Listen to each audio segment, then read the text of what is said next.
ਸਾਰਿਆਂ ਨੂੰ ਪਿਆਰ ਭਰੀ ਸਤਿ ਸ਼੍ਰੀ ਅਕਾਲ। BA ਸਮੈਸਟਰ 6ਵਾਂ ਦੇ ਲਾਜ਼ਮੀ ਪੰਜਾਬੀ ਵਿਸ਼ੇ ਅਧੀਨ ਅਸੀਂ ਅੱਜ ਕਰਾਂਗੇ ਨਾਵਲ ਅਨੂਪ ਕੌਰ ਦਾ ਸਾਰ।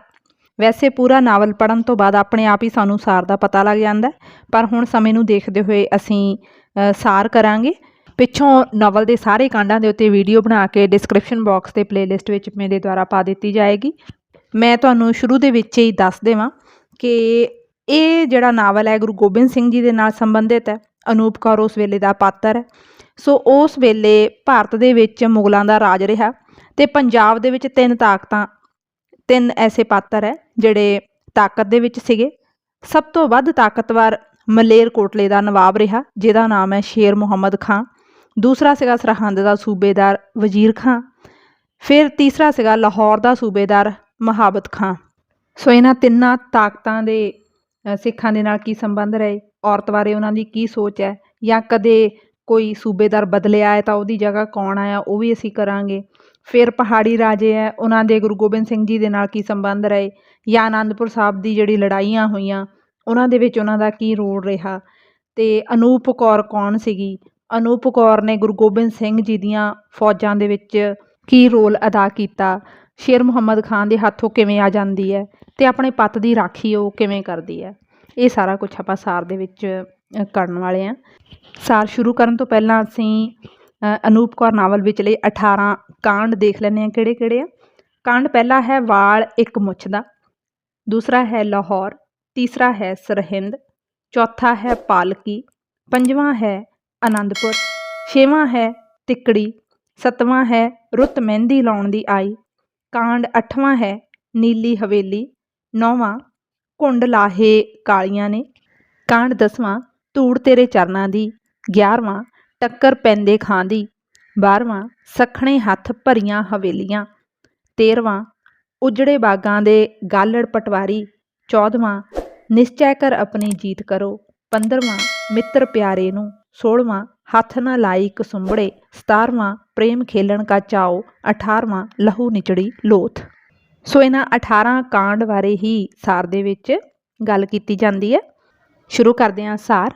ਸ਼ੁਰੂ ਦੇ ਵਿੱਚ ਅਸੀਂ ਲੇਖਕ ਅਤੇ ਉਸਦੇ ਨਾਵਲ ਅਨੂਪ ਕੌਰ ਦੇ ਬਾਰੇ ਲਿਖਦੇ ਹਾਂ। ਕਿਵੇਂ ਲਿਖਾਂਗੇ? ਅਨੂਪ ਕੌਰ ਨਾਵਲ ਪੰਜਾਬੀ ਦੇ ਪ੍ਰਸਿੱਧ ਸਾਹਿਤਕਾਰ ਹਰਨਾਮ ਦਾਸ ਸਹਿਰਾਈ ਦੀ ਰਚਨਾ ਹੈ। ਪੰਜਾਬੀ ਸਾਹਿਤ ਅੰਤਰਗਤ ਹਰਨਾਮ ਦਾਸ ਸਹਿਰਾਈ ਦਾ ਆਪਣਾ ਵਿਲੱਖਣ ਅਤੇ ਮਹੱਤਵਪੂਰਨ ਸਥਾਨ ਹੈ। ਪੰਜਾਬੀ ਸਾਹਿਤ ਵਿੱਚ ਉਹਨਾਂ ਨੂੰ ਇੱਕ ਇਤਿਹਾਸਕ ਨਾਵਲ ਲਿਖਣ ਵਾਲੇ ਨਾਵਲਕਾਰ ਵਜੋਂ ਜਾਣਿਆ ਜਾਂਦਾ ਹੈ। ਉਹਨਾਂ ਦੇ ਇਤਿਹਾਸਕ ਨਾਵਲਾਂ ਲੋਹਗੜ੍ਹ, ਸਫੈਦਪੋਸ਼, ਪੱਥਿਕ ਅਤੇ ਸਭਰਾਉਂ ਦੀ ਪੰਜਾਬੀ ਦੇ ਇਤਿਹਾਸਕ ਨਾਵਲਾਂ ਵਿੱਚ ਆਪਣੀ ਵਿਸ਼ੇਸ਼ ਪਛਾਣ ਹੈ। ਉਹਨਾਂ ਨੇ ਆਪਣੇ ਇਹ ਨਾਵਲ ਇਤਿਹਾਸਕ ਤੱਥਾਂ ਦੀ ਪ੍ਰਮਾਣਿਕਤਾ ਦੀ ਛਾਣਬੀਣ ਉਪਰੰਤ ਹੀ ਲਿਖੇ ਹਨ।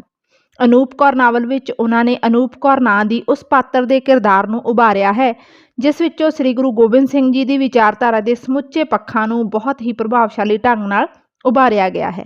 ਇਸ ਦੇ ਨਾਲ ਹੀ ਉਹਨਾਂ ਨੇ ਇਸ ਨਾਵਲ ਵਿੱਚ ਸ੍ਰੀ ਗੁਰੂ ਗੋਬਿੰਦ ਸਿੰਘ ਜੀ ਨੂੰ ਇੱਕ ਅਵਤਾਰ ਦੀ ਥਾਂ ਇੱਕ ਪਰਮ ਸੂਰਬੀਰ ਦੇ ਰੂਪ ਵਿੱਚ ਵਾਚਿਆ ਅਤੇ ਚਿਤਰਿਆ ਹੈ। ਇੱਥੋਂ ਤੱਕ ਲੇਖਕ ਅਤੇ ਲੇਖਕ ਦੀ ਰਚਨਾ ਬਾਰੇ ਪਹਿਲਾ ਪੈਰਾ ਆਪਾਂ ਲਿਖਦੇ ਹਾਂ, ਅਤੇ ਉਸ ਤੋਂ ਬਾਅਦ ਵੱਖ-ਵੱਖ ਕਾਂਡਾਂ ਦੇ ਆਧਾਰ ਦੇ ਉੱਤੇ ਵੱਖ-ਵੱਖ ਪੈਰੇ ਆਪਾਂ ਲਿਖਦੇ ਹਾਂ। ਸ਼ੁਰੂ ਕਰਦੇ ਹਾਂ।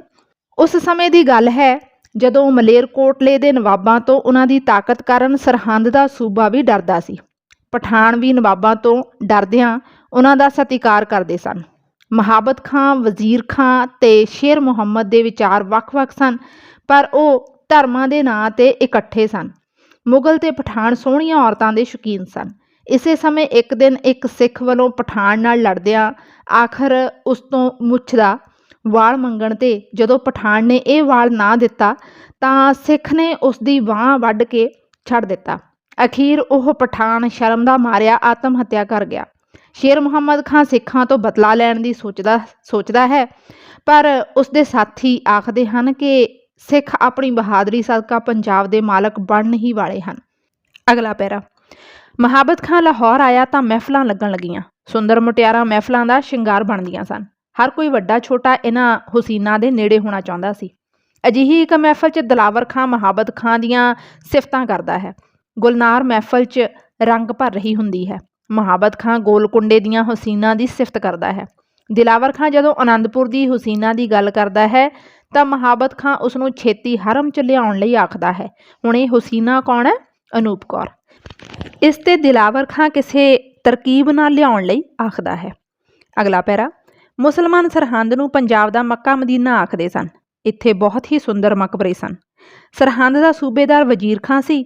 ਉਸ ਦੀ ਦਿੱਲੀ ਦਰਬਾਰ 'ਚ ਪੂਰੀ ਚੜ੍ਹਤ ਸੀ। ਸਰਹੰਦ ਹਿੰਦੂ ਰਾਜ ਦਾ ਵੀ ਕੇਂਦਰ ਸੀ। ਸਰਹੰਦ ਨੂੰ ਫਿਰੋਜ਼ ਸ਼ਾਹ ਤੁਗਲਕ ਤੇ ਅਕਬਰ ਨੇ ਸੁੰਦਰ ਬਣਾ ਦਿੱਤਾ ਸੀ। ਸਭ ਵੱਡੇ ਲੋਕ ਇਸ ਸ਼ਹਿਰ 'ਚ ਆਪਣੇ ਆਪ ਨੂੰ ਮਹਿਫੂਜ਼ ਸਮਝਦੇ ਸਨ। ਅਕਬਰ ਤੋਂ ਲੈ ਕੇ ਬਹਾਦਰ ਸ਼ਾਹ ਤੱਕ ਕਦੇ ਇਸ ਸ਼ਹਿਰ ਨੂੰ ਤੱਤੀ ਵਾਹ ਨਹੀਂ ਸੀ ਲੱਗੀ। ਸਰਹੰਦ 'ਚ ਵੀ ਵਜ਼ੀਰ ਖਾਂ ਤੇ ਹੋਰ ਵੱਡੇ ਲੋਕ ਔਰਤਾਂ ਦੇ ਸ਼ੌਕੀਨ ਸਨ। ਇੱਥੇ ਹਿੰਦੂ ਵੀ ਖਾਨਗਾਹਾਂ 'ਤੇ ਜਾਂਦੇ ਸਨ। ਨਵੇਂ ਮੁਸਲਮਾਨਾਂ ਦਾ ਅਦਬ ਕੀਤਾ ਜਾਂਦਾ ਸੀ।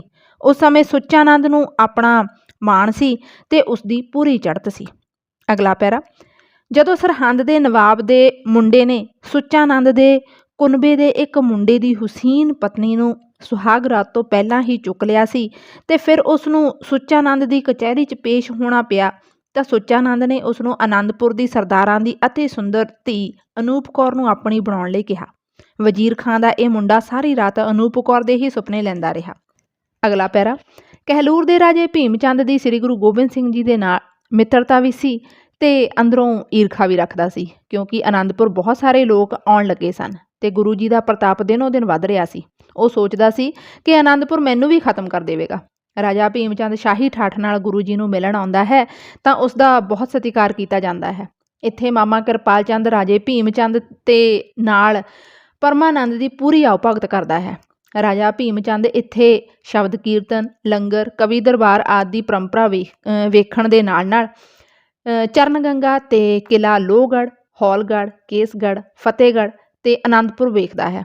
ਇੱਥੋਂ ਹੀ ਉਹ ਤੋਸ਼ੇਖਾਨੇ ਵਿਚਲੀਆਂ ਕੀਮਤੀ ਵਸਤਾਂ, ਘੋੜੇ ਤੇ ਹਾਥੀ ਵੀ ਵੇਖ ਕੇ ਹੈਰਾਨ ਹੋ ਜਾਂਦਾ ਹੈ। ਵਾਪਸ ਜਾਣ ਸਮੇਂ ਭੀਮ ਚੰਦ ਜਦੋਂ ਕੋਠੇ ਤੇ ਵਾਲ ਸੁਕਾ ਰਹੀ ਅਨੂਪ ਕੌਰ ਨੂੰ ਵੇਖਦਾ ਹੈ ਤਾਂ ਉਸ ਦਾ ਦਿਲ ਮਚਲ ਜਾਂਦਾ ਹੈ। ਅਗਲਾ ਪੈਰਾ, ਮਹੀਨੇ ਕੁ ਮਗਰੋਂ ਪਰਮਾਨੰਦ ਮਹਾਰਾਜੇ ਦੇ ਪੁੱਤਰ ਅਜਮੇਰ ਚੰਦ ਦੇ ਵਿਆਹ ਦਾ ਗੁਰੂ ਗੋਬਿੰਦ ਸਿੰਘ ਜੀ ਲਈ ਸੱਦਾ ਤੇ ਪਾਲਕੀ ਲੈ ਕੇ ਆਉਂਦਾ ਹੈ। ਉਹ ਵਿਆਹ ਦੇ ਸਮੇਂ ਲਈ ਹਾਥੀ, ਤੰਬੂ, ਕਨਾਤ ਤੇ 5 ਘੋੜੇ ਲੈਣ ਦੀ ਗੱਲ ਕਰਦਾ ਹੈ। ਪਾਲਕੀ ਦੀ ਗੱਲ ਕਰਦਿਆਂ ਉਹ ਦੱਸਦਾ ਹੈ ਕਿ ਰਾਜਾ ਜੀ ਅਨੂਪ ਕੌਰ ਨੂੰ ਆਪਣੀ ਨੂੰਹ ਬਣਾਉਣਾ ਚਾਹੁੰਦੇ ਹਨ। ਗੁਰੂ ਜੀ ਵੱਲੋਂ ਇਹ ਪਾਲਕੀ ਪੂਰੀ ਤਰ੍ਹਾਂ ਸਜਾ ਕੇ ਵਾਪਸ ਕਹਿਲੂਰ ਭੇਜੀ ਗਈ ਤਾਂ ਇਸ ਵਿੱਚ ਅਨੂਪ ਕੌਰ ਨਹੀਂ ਬਲਕਿ ਇੱਕ ਸਿੱਖ ਨੌਜਵਾਨ ਸੀ, ਜਿਸ ਨੇ ਪਾਲਕੀ ਤੋਂ ਪਰਦਾ ਪਾਸੇ ਕਰਨ ਵਾਲੇ ਪਹਾੜੀਏ ਨੌਜਵਾਨ ਦੀ ਤਲਵਾਰ ਨਾਲ ਧੌਣ ਲਾ ਦਿੱਤੀ ਸੀ। ਭਾਂ-ਭਾਂ ਕਰਦੀ ਪਾਲਕੀ ਵੇਖ ਭੀਮ ਚੰਦ ਬਹੁਤ ਦੁਖੀ ਹੋਇਆ ਸੀ। ਅਗਲਾ ਪੈਰਾ, ਕਹਿਲੂਰ ਦੇ ਰਾਜੇ ਦੀ ਜਗੀਰ ਅੰਦਰ ਮਾਖੋ ਨਾਂ ਦੇ ਡਾਕੂ ਦੀ ਬਹੁਤ ਚੜ੍ਹਤ ਸੀ। ਰਾਜਾ ਦੀਪ ਸਿੰਘ ਵੀ ਉਸ ਦਾ ਕੁਝ ਵਿਗਾੜ ਨਹੀਂ ਸੀ ਸਕਿਆ। ਉਹ ਰਾਜੇ ਨੂੰ ਕਦੇ ਮਾਮਲਾ ਨਹੀਂ ਸੀ ਦਿੰਦਾ। ਉਸਨੇ ਆਪਣੀ ਹਦੂਦ ਦਾ ਨਾਂ ਮਾਖੋ ਵੱਲ ਰੱਖਿਆ ਹੋਇਆ ਸੀ। ਇਲਾਕੇ ਦੇ ਲੋਕ ਉਸ ਦਾ ਹੁਕਮ ਮੰਨਦੇ ਸਨ ਤੇ ਉਹ ਬਹੁਤ ਖੁਸ਼ ਸਨ। ਮਾਖੋ ਰਾਜੇ ਦੇ ਹਮਾਇਤੀਆਂ ਦੀ ਲੁੱਟਮਾਰ ਕਰਦਾ ਸੀ। ਰਾਜੇ ਦਲੀਪ ਚੰਦ ਨੇ ਮਾਖੋ ਨੂੰ ਫੜ ਕੇ ਸਰਹੰਦ ਲਿਜਾਣ ਦਾ ਅਸਫਲ ਯਤਨ ਕੀਤਾ ਸੀ। ਉਸਨੇ ਮਾਖੋਵਾਲ ਗੁਰੂ ਤੇਗ ਬਹਾਦਰ ਜੀ ਨੂੰ ਵੇਚ ਦਿੱਤਾ। ਗੁਰੂ ਜੀ ਮਾਖੋ ਨੂੰ ਮਿਲੇ ਤਾਂ ਉਹ ਉਹਨਾਂ ਲੜ ਲੱਗ ਗਿਆ। ਮਾਖੋਵਾਲ ਦਾ ਨਾਂ ਗੁਰੂ ਜੀ ਨੇ ਆਨੰਦਪੁਰ ਰੱਖ ਦਿੱਤਾ ਸੀ। ਗੁਰੂ ਗੋਬਿੰਦ ਸਿੰਘ ਜੀ ਨੇ ਇੱਥੇ ਹੀ ਕਿਲੇ ਬਣਵਾਏ ਤੇ ਮੁਗਲਾਂ ਦਾ ਟਾਕਰਾ ਕਰਨ ਲਈ ਖਾਲਸਾ ਪੰਥ ਦੀ ਸਿਰਜਣਾ ਕੀਤੀ ਸੀ। ਗੁਰੂ ਜੀ ਤੋਂ ਲੋਕ ਬਹੁਤ ਖੁਸ਼ ਸਨ। ਕਈ ਮੁਗਲ ਸਹਿਜਾਦੀਆਂ ਤੇ ਸਹਿਜਾਦੇ ਵੀ ਉਹਨਾਂ ਤੋਂ ਪ੍ਰਭਾਵਿਤ ਸਨ। ਗੁਰੂ ਜੀ ਦੀ ਚੜ੍ਹਤ ਤੋਂ ਲਾਹੌਰ, ਸਰਹੰਦ, ਮਲੇਰਕੋਟਲੇ ਤੇ ਪਹਾੜੀ ਰਾਜਿਆਂ ਨੂੰ ਬਹੁਤ ਚਿੰਤਾ ਸੀ। ਇਸੇ ਤਰ੍ਹਾਂ ਕਈ ਤਰ੍ਹਾਂ ਦੀਆਂ ਅੜਚਣਾਂ ਪਾਉਣ ਵਾਲੇ ਧੀਰਮਲ ਤੇ ਰਾਮ ਰਾਏ ਵਰਗੇ ਵੀ ਸਨ। ਰਣਜੀਤ ਨਗਾਰੇ ਦੀ ਚੋਟ ਨਾਲ ਪੰਜਾਬ ਜਾਗ ਚੁੱਕਾ ਸੀ ਤੇ ਪਹਾੜਾਂ ਨੂੰ ਕਾਂਬਾ ਛੜਿਆ ਸੀ। ਲੋਕ ਦਸਵੰਧ ਭੇਜਣ ਲੱਗੇ ਤੇ ਪਦਾਰਥਾਂ ਦੀ ਥਾਂ ਜੰਗੀ ਹਥਿਆਰ ਤੇ ਘੋੜੇ ਭੇਟ ਕੀਤੇ ਜਾਣ ਲੱਗੇ ਸਨ। ਦੇਸ਼ ਵਿਦੇਸ਼ ਵਿੱਚੋਂ ਵੀ ਕੀਮਤੀ ਸੁਗਾਤਾਂ ਤੇ ਹਾਥੀ ਘੋੜੇ ਗੁਰੂ ਜੀ ਨੂੰ ਭੇਟ ਕੀਤੇ ਜਾਣ ਲੱਗੇ ਸਨ। ਇੱਧਰ ਨਾਲ ਹੀ ਆਨੰਦਪੁਰ 'ਚ ਜਵਾਨ ਹੋ ਰਹੀ ਅਨੂਪ ਕੌਰ ਦੀ ਸੁੰਦਰਤਾ ਸਦਕਾ ਵੀ ਸਾਰਾ ਪੰਜਾਬ ਡੋਲਿਆ ਪਿਆ ਸੀ। ਅਗਲਾ ਪੈਰਾ, ਅਨੂਪ ਕੌਰ ਦੀ ਸੁੰਦਰਤਾ ਦੇ ਚਰਚੇ ਹਰ ਥਾਂ ਹੋਣ ਲੱਗੇ ਸਨ।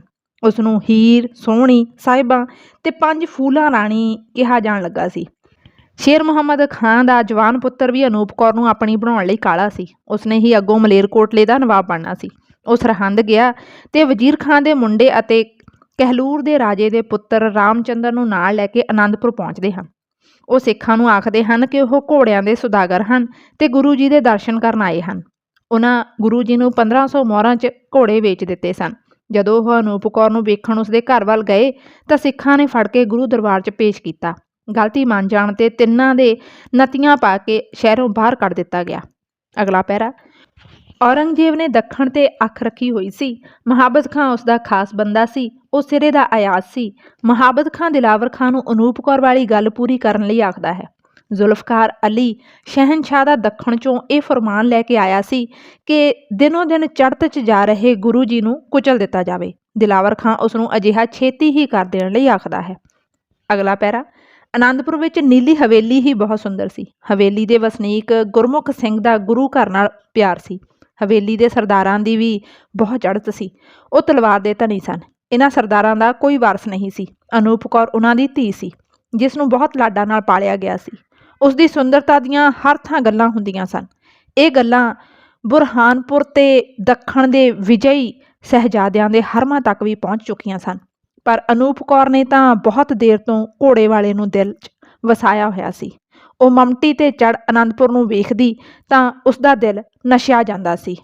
ਸੋ ਅਨੂਪ ਕੌਰ ਦੇ ਦਿਲ ਦੇ ਵਿੱਚ ਸ੍ਰੀ ਗੁਰੂ ਗੋਬਿੰਦ ਸਿੰਘ ਜੀ ਆ ਤੇ ਉਹਨਾਂ ਦੇ ਨਾਲ ਉਹ ਵਿਆਹ ਕਰਾਉਣਾ ਚਾਹੁੰਦੀ ਹੈ। ਅਗਲਾ ਪੈਰਾ। ਇਸ ਤਰ੍ਹਾਂ ਅਨੂਪ ਕੌਰ ਦੇ ਮਨ ਵਿੱਚ ਕਿਸੇ ਹੋਰ ਨੌਜਵਾਨ ਦਾ ਖਿਆਲ ਵੀ ਨਹੀਂ ਆਉਂਦਾ ਸੀ। ਉਸਨੇ ਆਪਣੇ ਮਨ ਦੀ ਗੱਲ ਵੀ ਕਿਸੇ ਨਾਲ ਸਾਂਝੀ ਨਹੀਂ ਸੀ ਕੀਤੀ। ਉਹ ਸਵੇਰੇ ਹੀ ਬਰਾਂਦਰੀ ਦੇ ਮਮਟੀ ਤੇ ਚੜ੍ਹਦੀ ਤੇ ਮਾਰਚ ਕਰਦੀਆਂ ਸਿੱਖ ਫੌਜਾਂ ਨੂੰ ਵੇਖਦੀ ਤੇ ਕਦੇ ਨੀਲੇ ਘੋੜੇ ਦੇ ਸਵਾਰ ਵੱਲ ਵੇਖ ਕੇ ਬਲਿਹਾਰੇ ਬਲਿਹਾਰੇ ਜਾਂਦੀ। ਜਵਾਨ ਧੀ ਦੇ ਵਿਆਹ ਲਈ ਮਾਪੇ ਫਿਕਰਮੰਦ ਹੋਏ ਪਏ ਸਨ। ਆਖਰ ਇੱਕ ਦਿਨ ਧੀ ਆਪਣੇ ਮਨ ਦੀ ਗੱਲ ਆਪਣੀ ਮਾਂ ਨਾਲ ਸਾਂਝੀ ਕਰ ਹੀ ਲੈਂਦੀ ਹੈ ਤੇ ਆਪਣੀ ਡੋਲੀ ਉਸੇ ਨੀਲੇ ਘੋੜੇ ਦੇ ਸਵਾਰ ਦੇ ਮਹਿਲਾਂ 'ਚ ਭੇਜਣ ਲਈ ਉਸ ਦੀ ਸਹਾਇਤਾ ਕਰਨ ਲਈ ਆਖਦੀ ਹੈ। ਮਾਂ ਇਸ ਗੱਲ ਨੂੰ ਅਸੰਭਵ ਆਖਦੀ ਹੈ ਤਾਂ ਅਨੂਪ ਕੌਰ ਮਮਟੀ ਤੋਂ ਛਾਲ ਮਾਰ ਦਿੰਦੀ ਹੈ। ਮਾਂ ਨੂੰ ਬਹੁਤ ਫਿਕਰ ਹੁੰਦੀ ਹੈ। ਅਨੂਪ ਕੌਰ ਨੂੰ ਹੋਸ਼ ਆਉਂਦੀ ਹੈ ਤਾਂ ਮਾਂ ਉਸ ਨੂੰ ਉਸ ਦੀ ਰੀਝ ਪੂਰੀ ਕਰ ਦੇਣ ਲਈ ਆਖਦੀ ਹੈ। ਅਗਲਾ ਪੈਰਾ। ਇੱਕ ਦਿਨ ਸਵੇਰੇ ਹੀ ਮਾਵਾਂ ਧੀਆਂ ਗੁਰੂ ਜੀ ਦੇ ਦਰਬਾਰ 'ਚ ਪਹੁੰਚਦੀਆਂ ਹਨ। ਆਸਾ ਦੀ ਵਾਰ ਦਾ ਕੀਰਤਨ ਹੋ ਰਿਹਾ ਸੀ। ਦਸ਼ਮ ਪਾਤਸ਼ਾਹ ਜਾਣੀ ਜਾਣ ਸਨ ਕਿ ਸਰਦਾਰਾਂ ਦੇ ਮਹਿਲ ਕੀ ਮੰਗਦੇ ਹਨ।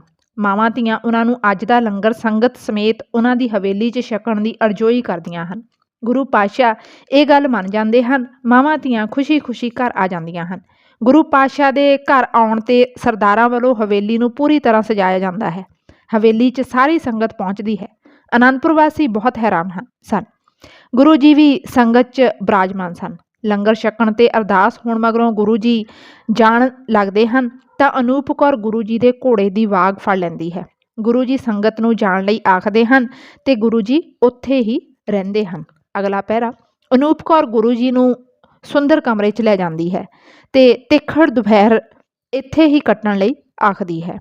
ਗੱਲਬਾਤ ਹੁੰਦੀ ਹੈ ਤਾਂ ਗੁਰੂ ਜੀ ਉਸ ਦੇ ਮਨ ਦੀ ਬੁੱਝ ਲੈਂਦੇ ਹਨ। ਗੁਰੂ ਜੀ ਆਖਦੇ ਹਨ ਕਿ ਤੈਨੂੰ ਮੇਰੇ ਵਰਗਾ ਪੁੱਤਰ ਚਾਹੀਦਾ ਹੈ ਤੇ ਮੈਂ ਅੱਜ ਤੋਂ ਤੇਰਾ ਪੁੱਤਰ ਹਾਂ ਤੇ ਤੁਹਾਡੀ ਪੁੱਤਰਾਂ ਵਾਂਗ ਸੇਵਾ ਕਰਾਂਗਾ ਤੇ ਹੁਕਮ ਮੰਨਾਂਗਾ। ਗੁਰੂ ਜੀ ਇਹ ਆਖ ਚਲੇ ਜਾਂਦੇ ਹਨ। ਅਨੂਪ ਕੌਰ ਖੁਸ਼ੀ ਨਾਲ ਉਹਨਾਂ ਦੇ ਚਰਨਾਂ ਦੀ ਧੂੜ ਮੱਥੇ ਤੇ ਲਾ ਕੇ ਬਲਿਹਾਰੇ ਜਾਂਦੀ ਹੈ। ਅਗਲਾ ਪੈਰਾ। ਗੁਰੂ ਜੀ ਦੇ ਵੱਧ ਰਹੇ ਪ੍ਰਭਾਵ ਕਾਰਨ ਦਿੱਲੀੋਂ ਹੁਕਮ ਕਾਰਨ ਪੈਂਦੇ ਖਾਂ ਤੇ ਦੀਨਾ ਬੇਗ ਨਾਂ ਦੇ 2 ਜਰਨੈਲਾਂ ਨੂੰ 10,000 ਲੜਾਕੇ ਫੌਜੀ ਜਵਾਨਾਂ ਨਾਲ ਗੁਰੂ ਜੀ ਨੂੰ ਬੰਨ੍ਹ ਕੇ ਦਿੱਲੀ ਲਿਆਉਣ ਲਈ ਭੇਜਿਆ ਗਿਆ। ਦਿੱਲੀ ਦਾ ਹੁਕਮ ਸੀ ਕਿ ਅਨੰਦਪੁਰ 'ਚ ਹਿੰਦੂਆਂ ਤੇ ਮੁਸਲਮਾਨਾਂ ਤੋਂ ਨਿਆਰਾ ਧਰਮ ਚਲਾਇਆ ਜਾ ਰਿਹਾ ਹੈ। ਪਹਾੜੀ ਰਾਜੇ ਵੀ ਆਪਣੀ ਹੋਂਦ ਲਈ ਗੁਰੂ ਜੀ ਨੂੰ ਖਤਰਾ ਸਮਝਣ ਕਾਰਨ ਅੰਦਰੋਂ ਦਿੱਲੀ ਦੇ ਨਾਲ ਹੀ ਸਨ। ਆਖਰ ਰੋਪੜ 'ਚ ਇੱਕ ਪਾਸੇ 30,000 ਫੌਜੀ ਤੇ ਦੂਜੇ ਪਾਸੇ 8,000 ਦੀ ਫੌਜ ਹੀ ਸੀ। ਪੈਂਦੇ ਖਾਂ ਨੇ ਫੌਜਾਂ ਨੂੰ ਇਸਲਾਮ ਦੇ ਨਾਂ 'ਤੇ ਕਾਫਰ ਵਿਰੁੱਧ ਬਹਾਦਰੀ ਨਾਲ ਲੜਨ ਦੀ ਗੱਲ ਆਖੀ ਤੇ ਲੜਾਈ ਸ਼ੁਰੂ ਹੋ ਗਈ। ਦੋਹਾਂ ਪਾਸਿਆਂ ਦੀਆਂ ਫੌਜਾਂ ਦਾ ਬਹੁਤ ਨੁਕਸਾਨ ਹੋਇਆ। ਮੈਦਾਨੇ ਜੰਗ ਖੂਨ ਨਾਲ ਰੰਗਿਆ ਗਿਆ ਸੀ। ਸ਼ਾਹੀ ਫੌਜ ਤੇ ਪਹਾੜੀਏ ਆਖਰ ਭੱਜ ਨਿਕਲੇ। ਅਗਲਾ ਪੈਰਾ। ਪੈਂਦੇ ਖਾਂ ਨੇ ਗੁਰੂ ਜੀ ਨੂੰ ਆਪਣੇ ਨਾਲ ਲੜ ਕੇ ਜੰਗ ਦਾ ਫੈਸਲਾ ਕਰਨ ਲਈ ਕਿਹਾ ਤਾਂ ਗੁਰੂ ਜੀ ਨੇ ਇਹ ਪੇਸ਼ਕਸ਼ ਸਵੀਕਾਰ ਕਰ ਲਈ। ਦੋਹਾਂ 'ਚ ਫੈਸਲੇ ਅਨੁਸਾਰ ਪਹਿਲਾਂ ਪੈਂਦੇ ਖਾਂ ਨੇ ਗੁਰੂ ਜੀ ਤੇ ਤੀਰ ਚਲਾਏ ਤਾਂ ਗੁਰੂ ਜੀ ਤੇ ਇਹਨਾਂ ਦਾ ਕੋਈ ਅਸਰ ਨਾ ਹੋਇਆ।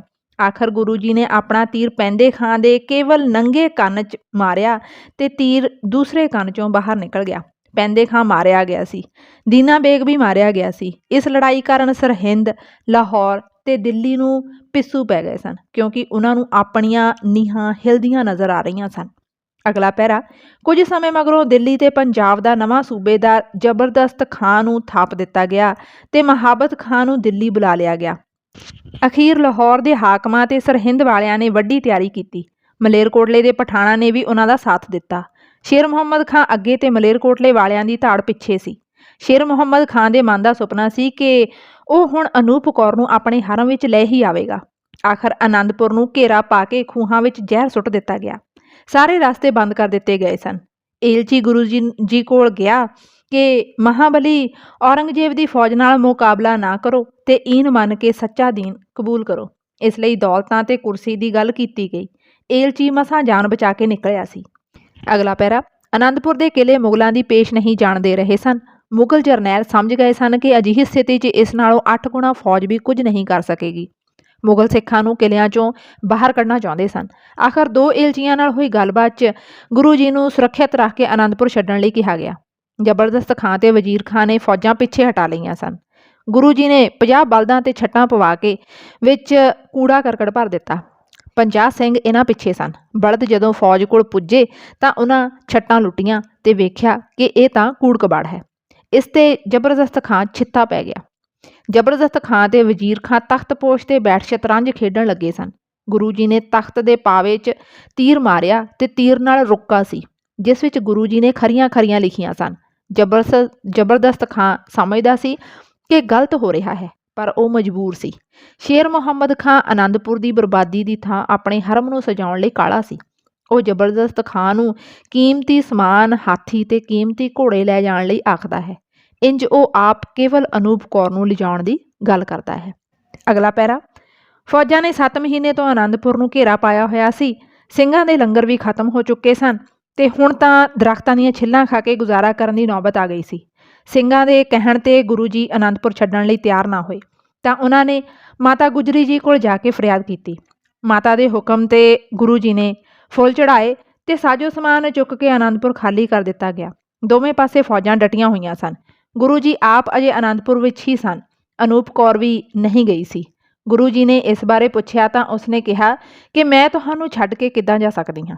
ਅਖੀਰ ਅਨੂਪ ਕੌਰ ਵੀ ਸਿੱਖ ਸੈਨਿਕ ਵਾਂਗ ਤਿਆਰ ਹੋ ਕੇ ਆ ਜਾਂਦੀ ਹੈ। ਉਹ ਹੁਣ ਉਸਦੀ ਪਛਾਣ ਕਰਨੀ ਮੁਸ਼ਕਲ ਸੀ। ਅੱਧੀ ਰਾਤ ਮਗਰੋਂ ਆਨੰਦਪੁਰ ਪੂਰੀ ਤਰ੍ਹਾਂ ਖਾਲੀ ਹੋ ਗਿਆ ਸੀ। ਅਗਲਾ ਪੈਰਾ। ਗੁਰੂ ਜੀ ਨੇ ਆਨੰਦਪੁਰ ਛੱਡ ਦਿੱਤਾ ਸੀ। ਸਰਸਾ ਨਦੀ 'ਚ ਆਇਆ ਹੜ੍ਹ ਤੇ ਠੰਡੀਆਂ ਰਾਤਾਂ 'ਚ ਪੈ ਰਿਹਾ ਮੂਹਲੇਦਾਰ ਮੀਂਹ ਵੀ ਸਿੰਘਾਂ ਨੂੰ ਰੋਕ ਨਹੀਂ ਸਕਿਆ ਸੀ। ਖਾਲੀ ਆਨੰਦਪੁਰ ਮੁਗਲ ਫੌਜਾਂ ਨੂੰ ਚੜਾ ਰਿਹਾ ਸੀ। ਗੁਰੂ ਪਰਿਵਾਰ ਵਿਛੜ ਗਿਆ ਸੀ। ਮਾਮਾ ਕਿਰਪਾਲ ਕਈ ਤਰ੍ਹਾਂ ਦੀਆਂ ਕਹਾਣੀਆਂ ਸੁਣਾ ਚੁੱਕਾ ਸੀ। ਗੁਰੂ ਜੀ ਚਮਕੌਰ ਦੀ ਗੜੀ 'ਚ ਸਨ ਤੇ ਅਨੂਪ ਕੌਰ ਨਦੀ ਕਿਨਾਰੇ ਸਰਕੜਿਆਂ ਦੇ ਬੂਟਿਆਂ 'ਚ ਬੇਸੁੱਧ ਪਈ ਸੀ। ਆਖਰ ਦਿਨ ਚੜ੍ਹਿਆ, ਉਸਨੂੰ ਹੋਸ਼ ਆਉਂਦੀ ਹੈ ਤੇ ਉਹ 3 ਸਿੰਘਾਂ ਨਾਲ ਰੋਪੜ ਵੱਲ ਚਾਲੇ ਪਾਉਂਦੀ ਹੈ। ਰਸਤੇ 'ਚ ਇੱਕ ਪਿੰਡ ਦਾ ਪਠਾਨ ਚੌਧਰੀ ਦੱਸਦਾ ਹੈ ਕਿ ਮੁਗਲਾਂ ਦਾ ਸਖਤ ਹੁਕਮ ਹੈ ਕਿ ਸਿੱਖਾਂ ਦੀ ਸਹਾਇਤਾ ਕਰਨ ਵਾਲੇ ਦੇ ਪਰਿਵਾਰ ਨੂੰ ਕੋਹਲੂ 'ਚ ਪੀੜ ਦਿੱਤਾ ਜਾਵੇਗਾ। ਪਰ ਆਖਰ ਇਹ ਪਠਾਨ ਉਹਨਾਂ ਨੂੰ ਆਪਣੇ ਘਰ ਲਿਜਾ ਕੇ ਸੇਵਾ ਕਰਦਾ ਹੈ।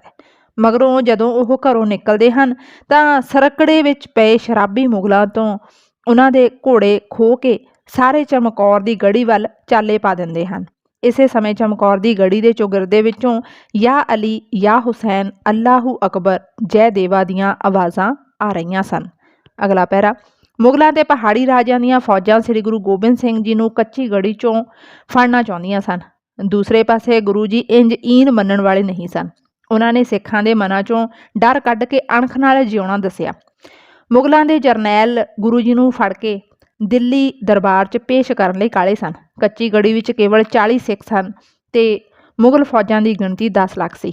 ਵਜ਼ੀਰ ਖਾਂ ਢੰਡੋਰਚੀ ਰਾਹੀਂ ਇਹ ਸੁਨੇਹਾ ਦਿੰਦਾ ਹੈ ਕਿ ਗੁਰੂ ਹਥਿਆਰ ਸੁੱਟ ਕੇ ਆਪਣੇ ਆਪ ਨੂੰ ਸਾਡੇ ਹਵਾਲੇ ਕਰ ਦੇਵੇ। ਇਸ ਲਈ ਉਹਨਾਂ ਨੂੰ ਜੀਵਨ ਦਾਨ ਤੇ ਵੱਡੇ ਤੋਹਫੇ ਦੇਣ ਦੀ ਗੱਲ ਕੀਤੀ ਜਾਂਦੀ ਹੈ। ਮੁਗਲਾਂ ਨੇ ਗੜੀ ਤੇ ਪਹਿਲਾ ਹਮਲਾ ਕੀਤਾ ਤਾਂ ਮੂੰਹ ਦੀ ਖਾਣੀ ਪਈ।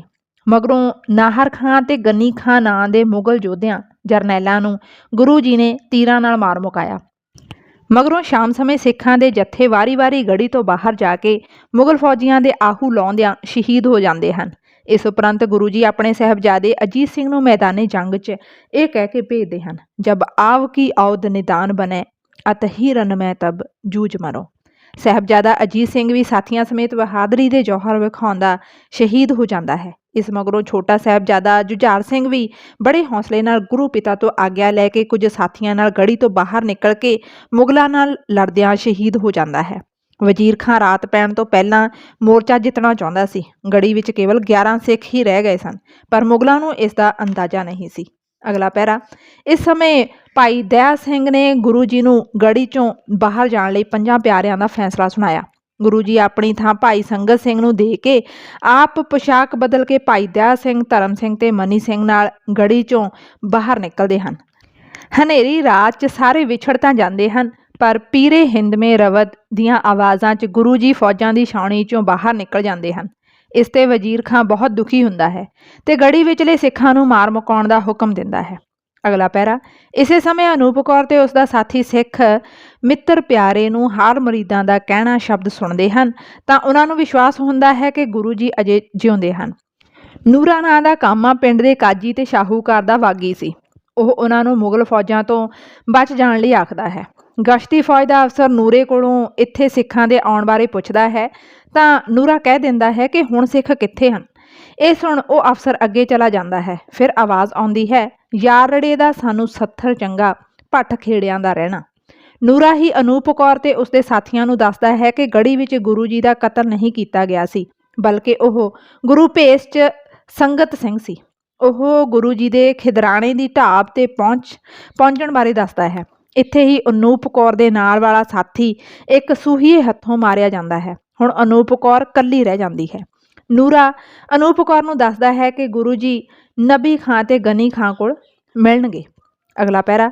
ਵਜ਼ੀਰ ਖਾਂ ਦੇ ਹੁਕਮ ਤੇ ਸਿੱਖਾਂ ਦੇ ਸਿਰਾਂ ਦੇ ਮੁੱਲ ਤਾਰੇ ਜਾਣ ਲੱਗੇ, ਪਰ ਸਿੱਖਾਂ ਨੂੰ ਮੁਸਲਮਾਨਾਂ ਦੇ ਘਰਾਂ 'ਚ ਹੀ ਪਨਾਹ ਮਿਲ ਰਹੀ ਸੀ। ਇਹ ਮੁਸਲਮਾਨ ਪਠਾਨ ਜਾਂ ਸੂਫੀ ਸਨ। ਇਸ ਸਮੇਂ ਦਿੱਲੀ ਦਾ ਸ਼ਹਿਨਸ਼ਾਹ ਬੁਢਾਪੇ 'ਚ ਸੀ। ਉਹ ਦਿੱਲੀ 'ਚ ਆਪਣਿਆਂ ਤੋਂ ਹੀ ਡਰਦਾ ਵਧੇਰੇ ਸਮਾਂ ਦੱਖਣ 'ਚ ਕੱਟਦਾ ਸੀ। ਉਸਨੇ ਪੁੱਤਰਾਂ 'ਚ ਹਕੂਮਤਾਂ ਵੰਡ ਦਿੱਤੀਆਂ ਸਨ। ਪੰਜਾਬ ਸ਼ਹਿਜ਼ਾਦੇ ਮੁਅੱਜ਼ਮ ਦੇ ਹਿੱਸੇ ਆਇਆ ਸੀ। ਉਹ ਕਿਸੇ ਨਾਲ ਵੀ ਦੁਸ਼ਮਣੀ ਲੈਣ ਲਈ ਤਿਆਰ ਨਹੀਂ ਸੀ। ਪੰਜਾਬ 'ਚ ਵਜ਼ੀਰ ਖਾਂ ਹੀ ਹੁਕਮ ਚਲਾ ਰਿਹਾ ਸੀ। ਅਗਲਾ ਪੈਰਾ। ਉੱਧਰ ਨਬੀ ਖਾਂ ਤੇ ਗਨੀ ਖਾਂ ਦੇ ਵਿਹੜੇ 'ਚ ਰੌਣਕਾਂ ਲੱਗੀਆਂ ਹੋਈਆਂ ਸਨ।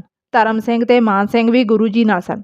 ਪਠਾਣਾਂ ਨੇ ਗੁਰੂ ਜੀ ਨੂੰ ਮਾਛੀਵਾੜੇ ਦੇ ਜੰਗਲਾਂ 'ਚੋਂ ਉੱਚ ਦਾ ਪੀਰ ਬਣਾ ਕੇ ਲਿਆਂਦਾ ਸੀ। ਕਿਸੇ ਨੂੰ ਵੀ ਉਹਨਾਂ ਦੇ ਬਦਲੇ ਭੇਸ 'ਤੇ ਸ਼ੱਕ ਨਹੀਂ ਹੋਇਆ ਸੀ। ਇਸੇ ਦੌਰਾਨ ਹੀ ਅਲੀ ਅਕਬਰ ਦੱਸਦਾ ਹੈ ਕਿ ਪਿੰਡ ਦਾ ਚੌਧਰੀ ਕਿਵੇਂ ਫੜ ਕੇ ਲਿਜਾਈਆਂ ਜਾ ਰਹੀਆਂ ਔਰਤਾਂ ਮੁਟਿਆਰਾਂ 'ਚੋਂ ਇੱਕ ਦੀ ਇੱਜ਼ਤ ਨਾਲ ਖੇਡਿਆ ਸੀ। ਇਸ ਸਮੇਂ ਮੁਗਲ ਫੌਜੀ ਜਾਂ ਹੋਰ ਲੋਕ ਸਿੱਖ ਔਰਤਾਂ ਦੇ ਸਿਰਾਂ ਦੇ ਮੁੱਲ ਵੱਟਣ ਲਈ ਕਾਹਲੇ ਸਨ। ਇਸ ਕਰਕੇ ਉਹ ਕਿਸੇ ਵੀ ਔਰਤ ਨੂੰ ਫੜ ਕੇ ਸਿੱਖ ਔਰਤ ਆਖਦੇ ਤੇ ਉਸਦੇ ਸਿਰ ਦਾ ਮੁੱਲ ਲੈ ਲੈਂਦੇ ਸਨ। ਕਾਜ਼ੀ ਨੂਰਦੀਨ ਜਦੋਂ ਇੱਕ ਹਰਮ 'ਚ ਪਹੁੰਚਦਾ ਹੈ ਤਾਂ ਪਤਾ ਲੱਗਦਾ ਹੈ ਕਿ ਇੱਥੇ ਜੋ 4 ਮੁਟਿਆਰਾਂ ਹਨ ਉਹ ਕਾਜੀ ਦੀ ਧੀ ਆਇਸ਼ਾ ਤੇ ਉਸ ਨਾਲ ਰਾਧਾ ਤੇ ਯਸ਼ੋਧਰਾ ਸੀ। ਚੌਥੀ ਬਾਰੇ ਉਹ ਜਾਣਦੀ ਨਹੀਂ ਸੀ। ਕਾਜ਼ੀ ਉਹਨਾਂ ਦਾ ਸੰਗਲ ਖੁਲਵਾ ਦਿੰਦਾ ਹੈ। ਚੌਥੀ ਮੁਟਿਆਰ ਅਨੂਪ ਕੌਰ ਕੰਧ ਟੱਪ ਕੇ ਘੋੜੇ ਤੇ ਚੜ੍ਹ ਨਿਕਲ ਜਾਂਦੀ ਹੈ। ਦਿਨੇ ਕਾਜ਼ੀ ਹੁਕਮ ਸੁਣਾ ਦਿੰਦਾ ਹੈ ਕਿ ਉਸਦੇ ਇਲਾਕੇ 'ਚੋਂ ਕਿਸੇ ਸਿੰਘ ਜਾਂ ਸਿੰਘਣੀ ਨੂੰ ਗ੍ਰਿਫਤਾਰ ਨਾ ਕੀਤਾ ਜਾਵੇ। ਅਗਲਾ ਪੈਰਾ। ਅਨੂਪ ਕੌਰ ਘੋੜੇ ਤੇ ਬੈਠੀ ਚਮਕੌਰ ਸਾਹਿਬ ਪੁੱਜ ਕੇ ਨੀਲੇ ਦੇ ਸਵਾਰ ਦੇ ਦੀਦਾਰ ਕਰਨਾ ਚਾਹੁੰਦੀ ਸੀ। ਉੱਧਰ ਗੁਰੂ ਜੀ ਦੀ ਗ੍ਰਿਫਤਾਰੀ ਤੇ ਕਤਲ ਸੰਬੰਧੀ ਅਫਵਾਹਾਂ ਦਾ ਬਾਜ਼ਾਰ ਵੀ ਗਰਮ ਹੁੰਦਾ ਹੈ। ਰਸਤੇ 'ਚ ਅਨੂਪ ਕੌਰ ਮੁਸ਼ਕਲਾਂ ਸਹਾਰਦੀ ਸਵੇਰੇ ਸਵੇਰੇ ਚਮਕੌਰ ਦੇ ਇੱਕ ਪਿੰਡ 'ਚ ਹਿੰਦੂਆਂ ਦੇ ਘਰ ਪਹੁੰਚਦੀ ਹੈ। ਅਨੂਪ ਕੌਰ ਨੇ ਸਿੱਖ ਸਰਦਾਰ ਦਾ ਰੂਪ ਧਾਰਿਆ ਹੋਇਆ ਸੀ। ਉਸ ਬੁੱਢੀ ਔਰਤ ਨੂੰ ਅਨੂਪ ਕੌਰ ਦੱਸਦੀ ਹੈ ਕਿ ਮੈਂ ਸਿੰਘਣੀ ਹਾਂ। ਉਹ ਅਜੀਤ ਤੇ ਜੁਝਾਰ ਦਾ ਸੰਸਕਾਰ ਆਪ ਕਰਨ ਲਈ ਆਖਦੀ ਹੈ। ਅਨੂਪ ਕੌਰ ਉਸੇ ਘਰ ਸ਼ਾਮ ਤੱਕ ਸੁੱਤੀ ਰਹਿੰਦੀ ਹੈ। ਸ਼ਾਮ ਸਮੇਂ ਉਹ ਤੇ ਬੁੱਢੀ ਔਰਤ ਉਸ ਥਾਂ ਪਹੁੰਚਦੀਆਂ ਹਨ ਜਿੱਥੇ ਅਜੀਤ ਸਿੰਘ ਤੇ ਜੁਝਾਰ ਸਿੰਘ ਦੀਆਂ ਲਾਸ਼ਾਂ ਪਈਆਂ ਸਨ। ਲਾਸ਼ਾਂ ਵੇਖ ਅਨੂਪ ਕੌਰ ਦੀਆਂ ਡਾਢਾਂ ਨਿਕਲ ਜਾਂਦੀਆਂ ਹਨ। ਅਖੀਰ ਅੱਧੀ ਰਾਤ ਨੂੰ ਅਨੂਪ ਕੌਰ ਬੁੱਢੀ ਔਰਤ ਤੇ ਉਸ ਦਾ ਮੁੰਡਾ 2 ਚਿਤਾਵਾਂ ਬਣਾ ਕੇ ਦੋਵਾਂ ਸਾਹਿਬਜ਼ਾਦਿਆਂ ਦਾ ਸੰਸਕਾਰ ਕਰਦੀਆਂ ਹਨ। ਇਸੇ ਸਮੇਂ ਸ਼ੇਰ ਮੁਹੰਮਦ ਖਾਂ ਉੱਥੇ ਆਉਂਦਾ ਹੈ। ਉਹ ਅੱਗ ਦੇ ਚਾਨਣ 'ਚ ਅਨੂਪ ਕੌਰ ਨੂੰ ਪਛਾਣ ਕੇ ਉਸਨੂੰ ਆਪਣੇ ਘੋੜੇ ਤੇ ਸੁੱਟ ਲੈਂਦਾ ਹੈ। ਇਸੇ ਸਮੇਂ 3 ਮੁੰਡੇ ਆਉਂਦੇ ਹਨ ਤੇ ਅਨੂਪ ਕੌਰ ਤੇ ਆਪਣਾ ਹੱਕ ਜਤਾਉਂਦੇ ਹਨ। ਇੱਕ ਮੁੰਡਾ ਸ਼ੇਰ ਮੁਹੰਮਦ ਖਾਂ ਦਾ ਪੁੱਤਰ ਸੀ ਤੇ 2 ਉਸਦੇ ਸਾਥੀ ਸਨ। ਇਹਨਾਂ ਮੁੰਡਿਆਂ ਨਾਲ ਲੜਦਿਆਂ ਹੀ ਸ਼ੇਰ ਮੁਹੰਮਦ ਖਾਂ ਅਨੂਪ ਕੌਰ ਨੂੰ ਮਲੇਰਕੋਟਲੇ ਲੈ ਜਾਂਦਾ ਹੈ। ਅਗਲਾ ਪੈਰਾ। ਮੈਦਾਨੇ ਜੰਗ ਵਿੱਚ ਸ਼ਾਮਲ ਫੌਜੀ ਤੇ ਪਠਾਣਾਂ ਦੇ ਲਾਡਲੇ ਪੁੱਤਰ ਜ਼ਖਮੀ ਹਾਲਤ 'ਚ ਘਰਾਂ ਨੂੰ ਮਲੇਰਕੋਟਲੇ ਮੁੜ ਆਏ ਸਨ। ਪਠਾਣ ਮੈਦਾਨੇ ਜੰਗ 'ਚ ਬਹਾਦਰੀ ਨਾਲ ਨਹੀਂ ਲੜਦੇ ਸਨ। ਚਮਕੌਰ ਦੀ ਗੜੀ ਦੀ ਲੜਾਈ 'ਚ ਭਾਵੇਂ ਉਹ ਜਿੱਤੇ ਤਾਂ ਸਨ, ਪਰ ਨੁਕਸਾਨ ਬਹੁਤ ਕਰਵਾਇਆ ਸੀ। ਸਿੰਘਾਂ ਨੇ ਇਸ ਲੜਾਈ ਦਾ ਮੁਕਾਬਲਾ ਬਹੁਤ ਹੀ ਬਹਾਦਰੀ ਨਾਲ ਕੀਤਾ ਸੀ। ਮੁਗਲ ਪਠਾਣਾਂ ਨੇ ਚਮਕੌਰ ਤੇ ਆਨੰਦਪੁਰ ਤਾਂ ਜਿੱਤਿਆ ਸੀ, ਪਰ ਸਿੱਖਾਂ ਦੇ ਦਿਲ ਨਹੀਂ ਜਿੱਤ ਸਕੇ ਸਨ। ਅਜੇ ਵੀ ਆਨੰਦਪੁਰ ਦੀ ਧਰਤੀ 'ਚੋਂ 1.25 ਲੱਖ ਸੇ ਏਕ ਲੜਾਊਂ ਤਬੇ ਗੁਰੂ ਗੋਬਿੰਦ ਕਹਾਊਂ ਦੀ ਆਵਾਜ਼ ਆ ਰਹੀ ਸੀ। ਦਿਲਾਵਰ ਖਾਂ ਨੂੰ ਇਸ ਜਿੱਤ ਨਾਲ ਬੀਜਾਪੁਰ ਜਾਂ ਦੱਖਣ ਜਿੱਤਣ ਜਿੰਨਾ ਮਜ਼ਾ ਨਹੀਂ ਆਇਆ ਸੀ। ਪਠਾਨ ਮੁਗਲ ਸਮਝ ਚੁੱਕੇ ਸਨ ਕਿ ਦ੍ਰਿੜਤਾ, ਸ਼ਰਧਾ ਤੇ ਭਗਤੀ ਦੇ ਮਾਲਕ ਸਿੱਖਾਂ ਨੂੰ ਜਿੱਤਿਆ ਨਹੀਂ ਜਾ ਸਕਦਾ। ਮਲੇਰਕੋਟਲੇ ਦੇ ਪਠਾਨ ਸਿੱਖਾਂ ਦੇ ਸ਼ਰਧਾਲੂ ਤੇ ਪਿਆਰੇ ਬਣਨ ਵਾਲੇ ਸਨ। ਸਾਰੇ ਮਲੇਰਕੋਟਲੇ 'ਚੋਂ ਇੱਕੋ ਆਵਾਜ਼ ਆ ਰਹੀ ਸੀ, ਬੜੀ ਗਲਤੀ ਕੀਤੀ, खुदा बख्शे, ਐਵੇਂ खुदा ਦੇ ਬੰਦਿਆਂ ਨੂੰ ਦੁੱਖ ਦਿੱਤਾ। ਪਠਾਣਾਂ ਦੇ ਦਿਲਾਂ 'ਚ ਗੁਰੂ ਜੀ ਪ੍ਰਤੀ ਬਹੁਤ ਹਮਦਰਦੀ ਸੀ, ਪਰ ਉਹ ਸਰਹੰਦ ਦੇ ਝਾਂਸੇ 'ਚ ਆ ਕੇ ਭੁੱਲ ਕਰ ਬੈਠੇ ਸਨ। ਆਮ ਲੋਕ ਆਪਣੇ ਨਵਾਬ ਸ਼ੇਰ ਮੁਹੰਮਦ ਖਾਂ ਨਾਲ ਗੁੱਸੇ ਸਨ। ਅਗਲਾ ਪੈਰਾ। ਸ਼ੇਰ ਮੁਹੰਮਦ ਖਾਂ ਇਸ ਗੱਲੋਂ ਖੁਸ਼ ਸੀ ਕਿ ਉਹ ਅਨੂਪ ਕੌਰ ਨੂੰ ਚੁੱਕ ਲਿਆਇਆ ਸੀ। ਹਰਮ ਨੂੰ ਹਰ ਤਰ੍ਹਾਂ ਨਾਲ ਸਜਾਇਆ ਜਾ ਰਿਹਾ ਸੀ। ਅੱਜ ਮਾਲਣ ਦੀ ਧੀ ਵੀ ਫਾਲ ਕਢਾ ਕੇ ਹਰਮ 'ਚ ਆਈ ਸੀ। ਅਨੂਪ ਕੌਰ ਨੂੰ ਵੀ ਪੂਰੀ ਤਰ੍ਹਾਂ ਨਾਲ ਸ਼ਿੰਗਾਰਿਆ ਜਾ ਰਿਹਾ ਸੀ। ਸ਼ੇਰ ਮੁਹੰਮਦ ਖਾਂ ਸ਼ਰਾਬ ਦੇ ਨਸ਼ੇ 'ਚ ਗੁੱਟ ਹੋ ਰਿਹਾ ਸੀ। ਕਾਜ਼ੀਆਂ ਨੇ ਹਰਮ 'ਚ ਹੀ ਅਨੂਪ ਕੌਰ ਦਾ ਨਿਕਾਹ ਪੜਾਉਣਾ ਸੀ। ਸ਼ੇਰ ਮੁਹੰਮਦ ਖਾਂ ਬਹੁਤ ਖੁਸ਼ ਸੀ। ਇਸੇ ਸਮੇਂ ਅਨੂਪ ਕੌਰ ਕਾਜੀ ਨੂੰ ਕਿਸੇ ਨਜੂਮੀ ਕੋਲੋਂ ਨਿਕਾਹ ਦਾ ਮਹੂਰਤ ਦੁਬਾਰਾ ਕਢਵਾਉਣ ਲਈ ਆਖਦੀ ਹੈ, ਕਿਉਂਕਿ ਉਹ ਸਮਝਦੀ ਹੈ ਕਿ ਅੱਜ ਦੀ ਰਾਤ ਚੰਗੀ ਨਹੀਂ ਹੈ। ਸ਼ੇਰ ਮੁਹੰਮਦ ਖਾਂ ਬਹੁਤ ਕਾਹਲਾ ਹੋਣ ਕਾਰਨ ਅੱਜ ਹੀ ਨਿਕਾਹ ਕਰਨ ਦੀ ਗੱਲ ਕਰਦਾ ਹੈ। ਉਹ ਆਖਦਾ ਹੈ, ਅੱਜ ਦੀ ਰਾਤ ਖਾਲੀ ਨਹੀਂ ਜਾਣੀ ਚਾਹੀਦੀ, ਮੈਂ ਬੜੇ ਜਫਰ ਜਾਲ ਕੇ ਲਿਆਂਦਾ ਹੈ ਤੈਨੂੰ। ਅਗਲਾ ਪੈਰਾ। ਆਖਰੀ ਪੈਰਾ। ਆਖਰ ਸ਼ੇਰ ਮੁਹੰਮਦ ਖਾਂ ਅਗਲੇ ਦਿਨ ਨਿਕਾਹ ਕਰਵਾਉਣ ਲਈ ਤਿਆਰ ਹੋ ਜਾਂਦਾ ਹੈ। ਹਰਮ ਵਿੱਚ ਅਨੂਪ ਕੌਰ ਤੇ ਸ਼ੇਰ ਮੁਹੰਮਦ ਖਾਂ ਹੀ ਸਨ। ਜਦੋਂ ਸ਼ੇਰ ਮੁਹੰਮਦ ਖਾਂ ਅਨੂਪ ਕੌਰ ਨੂੰ ਗਲਵੱਕੜੀ ਵਿੱਚ ਲੈਂਦਾ ਹੈ ਤਾਂ ਉਹ ਆਪਣੀ ਹਿੱਕ ਵਿੱਚ ਖੰਜਰ ਖਬੋ ਕੇ ਮੌਤ ਦੇ ਮੂੰਹ 'ਚ ਜਾ ਪੈਂਦੀ ਹੈ। ਲਹੂ ਲੁਹਾਨ ਹੋਈ ਅਨੂਪ ਕੌਰ ਨੂੰ ਵੇਖ ਉਸਦੀ ਸਾਰੀ ਪੀਤੀ ਲੈ ਜਾਂਦੀ ਹੈ। ਉਹ ਉਸੇ ਸਮੇਂ ਲਾਸ਼ ਨੂੰ ਕਬਰ 'ਚ ਦਫਨਾ ਦਿੰਦਾ ਹੈ। ਉਹ ਫਰਸ਼ 'ਤੇ ਲਹੂ ਨਾਲ ਲਿਬੜੀ ਜੁਝਾਰ ਦੀ ਕਲਗੀ ਚੁੱਕ ਕੇ ਮੱਥੇ 'ਤੇ ਲਾਉਂਦਾ ਹੈ ਤੇ ਆਖਦਾ ਹੈ, ਧੰਨ ਆਨੰਦਪੁਰ ਦੇ ਵਾਲੀਆ। ਇਸ ਮਗਰੋਂ ਉਹ ਰਾਤ ਮਾਲਣ ਦੀ ਧੀ ਨਾਲ ਗੁਜ਼ਾਰਦਾ ਹੈ, ਪਰ ਉਸਦਾ ਦਿਲ ਪਿਆਸਾ ਹੀ ਰਹਿੰਦਾ ਹੈ। ਅਨੂਪ ਕੌਰ ਦੀ ਆਤਮਾ ਮਲੇਰਕੋਟਲੇ ਦੇ ਮਹਿਲਾਂ 'ਚ ਅਜੇ ਭਟਕ ਰਹੀ ਹੈ। ਨਵਾਬ ਅੱਬੜਵਾਹੇ ਉੱਠ ਪੈਂਦਾ ਹੈ ਤੇ ਰਾਤ ਭਰ ਉਸ ਨੂੰ ਨੀਂਦ ਨਹੀਂ ਆਉਂਦੀ। ਅਨੂਪ ਕੌਰ ਦੀ ਚੁੰਨੀ ਨੂੰ ਦਾਗ ਨਹੀਂ ਲੱਗਾ ਸੀ, ਪਰ ਨਵਾਬ ਦਾਗੀ ਹੋ ਗਿਆ ਸੀ। ਕਬਰ ਨੇ ਅਨੂਪ ਕੌਰ ਨੂੰ ਝੱਲਣ ਤੋਂ ਨਾ ਕਰ ਦਿੱਤੀ ਤੇ ਮਹਿਲ ਵਿੱਚ ਕਬਰ ਮਹਿਲ ਵਾਲਿਆਂ ਨੂੰ ਨਿਚੱਲਿਆਂ ਨਹੀਂ ਬਹਿਣ ਦੇ ਰਹੀ। ਕਬਰ ਕਿਸੇ ਦੀ ਉਡੀਕ ਵਿੱਚ ਸੀ ਕਿ ਕਦ ਆਏ ਤੇ ਕਦ ਉਹਦੇ ਗੁਨਾਹ ਬਖਸ਼ੇ ਜਾਣ। ਇਹ ਸੀ ਅਨੂਪ ਕੌਰ ਨਾਵਲ ਦਾ ਸਾਰ। ਇਸ ਤੋਂ ਬਾਅਦ ਅਸੀਂ ਵਿਸ਼ਾ ਵਸਤੂ ਕਰਾਂਗੇ। ਤੇ ਅਗਰ ਇਹ ਵੀਡੀਓ ਤੁਹਾਨੂੰ ਲਾਹੇਵੰਦ ਲੱਗੇ ਤਾਂ ਇਹਨੂੰ ਲਾਈਕ ਕਰੋ, ਆਪਣੇ ਦੋਸਤਾਂ ਨਾਲ ਸ਼ੇਅਰ ਕਰੋ ਤੇ ਚੈਨਲ ਨੂੰ ਸਬਸਕ੍ਰਾਈਬ ਕਰੋ। ਧੰਨਵਾਦ।